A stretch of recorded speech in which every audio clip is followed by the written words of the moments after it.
ready? Yes, sir. 7 o'clock meeting, the planning commission will come to order. May I have roll call, please?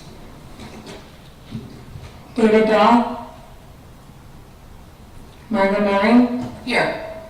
Britton Sanders. I'm here. Greg Sutton. Colleen White. Here. Justin Lehrman. Here. Emily Stuffer. Here.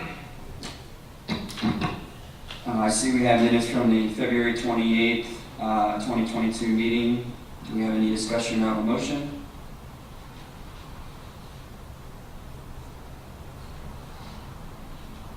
I'll move approval. Motion to approve. Do I have a second? Second. All in favor say aye. Aye. Any opposed? Motion carries. Correspondence, Mr. Popoli, any correspondence? No, Chair. Any old business? No, sir. All right, PC number 04-22. All right, through the chair, this is PC number 4-22. It's a conditional use application. The applicant is Marsh Point Multifamily 1 LLC. The request is a conditional use application for an existing multifamily dwelling located in the commercial limited C1 zoning district. The subject property is currently occupied by a legal non-conforming use of a multifamily structure. The structure was built as a multifamily building in 1969. Because of its age, the property was never granted conditional use approval, as the structure predates the current land development code. As a legal non-conforming structure, the building can remain and can be renovated to an extent, but if the structure were to be destroyed, it would need conditional use approval to be reconstructed. The applicant has requested to have conditional use granted, so the structure would then be conforming, and should the unforeseen happen, the applicant would then be able to rebuild. The applicant has also submitted for a variance for this location to address the existing nonconformities and setbacks in parking. The current property is over the allowable density allowed in the comprehensive plan and the land development code. Even with approval of the conditional use, any reconstruction would be limited to the maximum density allowed and could not exceed this in the future. Adjacent property uses include office and retail to the west, multifamily to the north, east, and south. Approval of the conditional use for existing multifamily structure should not negatively impact adjacent properties, and based on the information provided by the applicant and analysis stated in this report, the Planning and Development Department recommends approval.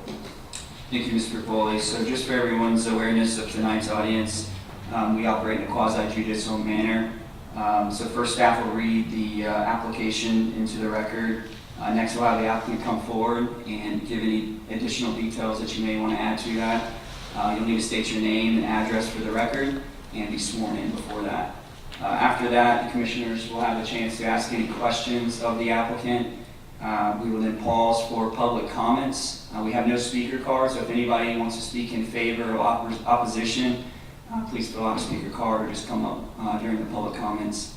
At that point, the public portion will be closed, and any additional comments from the commissioners to the applicant will be asked, and then we'll move to a motion. So with that, anything else you'd like to add? Great. My name is John Vargas. I'm the property owner. Oh, excuse me. Yes. I'm going to have you over here. I'm going to have you raise your right hand. State your name and address for the record. Sean Buckets, 2009 Marsh Point Road, Neptune Beach, Florida.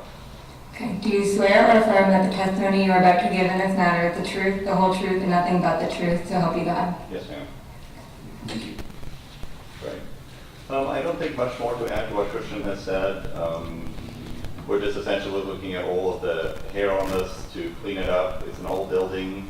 The property record says it was built in 1969. Based on some other buildings we own like it, we believe it was actually built in 1948. We are doing extensive improvements to the property within the 50% allowable limit. Building needs a lot of work, but good location, and hopefully with some investment, improve the whole area around it. Thank you. Any questions from commissioners? I do, it's just a nosy question. How many apartments are there? 28. Oh, I never noticed that much. It's a cool building. It could be. Hopefully when we're done, it will be. So you guys are going to keep the current footprint. You're not no intention to tear it down and rebuild or do anything like that unless you can't get the improvements done to what you want to do? So I don't even think that that would be a trigger for us. Most of the work that we plan to do from a value standpoint will be below the 50% trigger to trigger conformity. We will be working on the building in stages. Our initial work will include sprinkling the portion of the building that we're working on. The building is not sprinkled. Those buildings were particularly well built by the McCormicks when they built them. We have not encountered this much rebar and concrete in a construction building before. All of the interior walls are concrete, like reinforced from mortar attacks, you would imagine. If they were built for military, that's what I understand, I'm not sure, but very, very well constructed. They're not going anywhere. And I don't see, there's no real point in tearing it down from that perspective, because structurally the buildings are in good shape. They do need some improvements. There's some deferred issues which haven't been taken care of by the previous owners. We bought this building along with another one like it about just under a year ago. So we're essentially bringing it back up to code, improving it, making it attractive quality of tenants that would like to live there. Got it. Thank you. Right. Any other questions I might be able to answer? Right. Thank you, appreciate it. Thank you. So don't have any speaker cards like I mentioned. Anybody want to speak in favor or opposition at this time?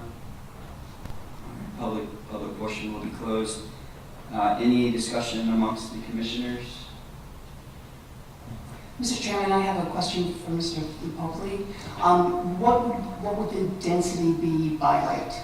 I should have known you were going to ask that. I want to say it's somewhere in the neighborhood of like 25 units. There were just a few over, but I don't recall the exact acreage. 24. 24. Yeah. Yeah. Thank you very much. You're welcome.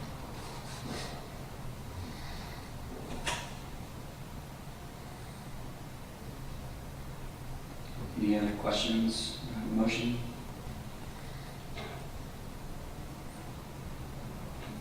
I'll make a motion to approve. Motion to approve. Have a second? I'll second. Motion to approve, and a second. Have a roll call, please. Margaret Murray, Yes. Colleen White, Yes. Justin Lerman, Yes. Emily Stouffer, Yes. Britton Sanders. Yes. Application's been approved. Thank you very much. All right, that was it for the applications for tonight. Mr. Rapoli, any planning department report? Only that we have not received any applications for both meetings in April, so your next meeting would be May 9th. Okay, so the last meeting that was on our agenda for the 25th of April is not. Right, that deadline passed while it was in process, so. Okay. Do we expect the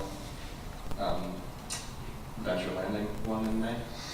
I honestly don't know. It's still in a kind of touch and go phase right now with the applicant. They're potentially making some revisions. There are potentially some federal related issues they may have to deal with on the wetland side. But the developer's agreement concept for the trails was discussed at tonight's council briefing. It sounds like they want some more information for the applicant. There may be some type of public workshop on that subject just for the walkways. So I imagine that discussion will probably happen before it comes back to you guys. Unlikely, would be my estimation. Thank you for that update. Anybody else have anything? Meeting adjourned.